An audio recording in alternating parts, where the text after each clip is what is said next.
दोस्तों, ईगो और self esteem या सेल्फ रिस्पेक्ट, ये दो ऐसे कॉन्सेप्ट हैं जिनमें अक्सर लोगों को बहुत ज़्यादा कन्फ्यूजन रहती है। मैंने इनके बारे में बहुत कुछ लिखा भी है और वीडियोस भी बनाए हैं। आज मैं फिर आपको इन कॉन्सेप्ट्स को एक्सप्लेन करूंगा, इनके बीच के डिफरेंस को एनालाइज करूंगा। दोस्तों, सपोज आपकी लाइफ अगर एक म्यूजिक प्लेयर है, उसका जो वॉल्यूम नॉब होता है ना, वो आपकी सेल्फ रिस्पेक्ट होता है या सेल्फ एस्टीम होता है। वो आपकी अपने नजरों में जो इज्जत है वो होता है। आप अपने आप की कितनी इज्जत करते हो, कितना अपने आप को वैल्यू देते हो। जैसे वो वॉल्यूम का नॉब होता है, वैसे ही सेल्फ रिस्पेक्ट भी आपकी लाइफ का वॉल्यूम का नॉब होता है।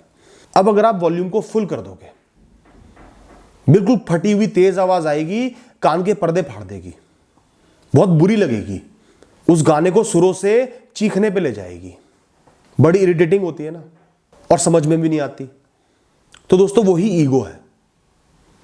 अगर आपने अपनी सेल्फ रिस्पेक्ट को बहुत ज्यादा स्ट्रेंथन कर दिया, बहुत ज्यादा ऊपर ले गए, सिर्फ उसको इस लेवल पे ले गए कि मैं ही मैं हूं, मैं दुनिया से सबसे ऊपर हूं, सबसे वैल्यूएबल हूं, मुझसे ऊपर कोई नहीं है, कोई इंसान मुझे इग्नोर नहीं कर सकता, लोग मुझे ही सबसे ज्यादा सुपीरियर ट्रीट करें। पार्टी में गए हो तो हर आदमी आपको पूछे, किसी ने जरा सा नहीं पूछा तो नाराज हो गए, हर कोई आपकी वैल्यू करे, बस आप ही आप हो, आपके विचार सबसे प्रबल है, आपका कोई ओपिनियन है, कोई इंसान उसके अगेंस्ट नहीं बोल सकता, चाहे वो गलत हो सही हो।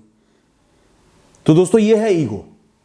सेल्फ रिस्पेक्ट को इतना आउट ऑफ कंट्रोल कर दिया कि वो एक चीख में बदल गई, कि उसने आपको दुनिया से अलग कर दिया, लोग आपसे चिढ़ने लगे, आपसे परेशान आ गए।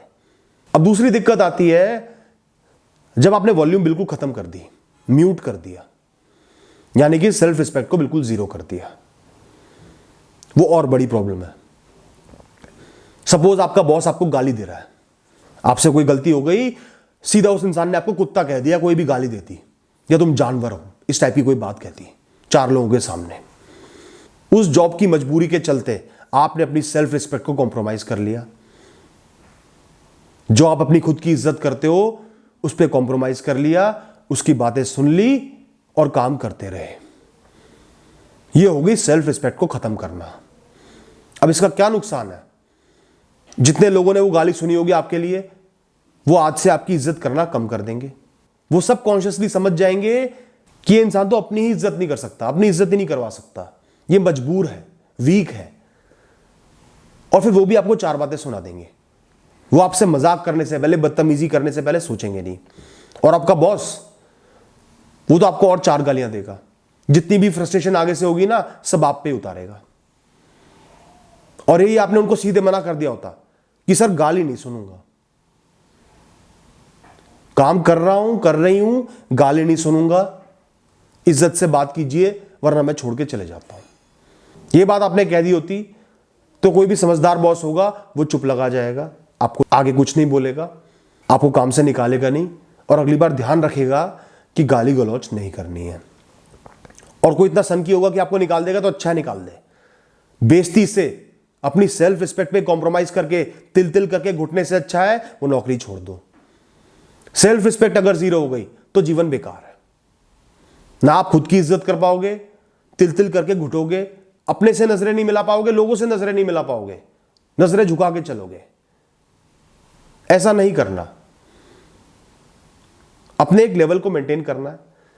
कोई आपकी गलत बात के लिए आपको टोक सकता है, गाली नहीं दे सकता, कोई आपका नाजायज मजाक नहीं उड़ा सकता, कोई आपको नाजायज दबाए ना, उस चीज का भी आपको ख्याल रखना है।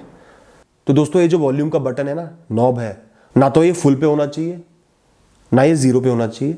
इसको बीच में रखो और लाइफ में बैलेंस बना के चलो, लाइफ अच्छी बीतेगी, लोग आपको पसंद भी करेंगे, आपकी इज्जत भी करेंगे, और आपकी पर्सनैलिटी भी प्रबल रहेगी, स्ट्रांग रहेगी। Thank you.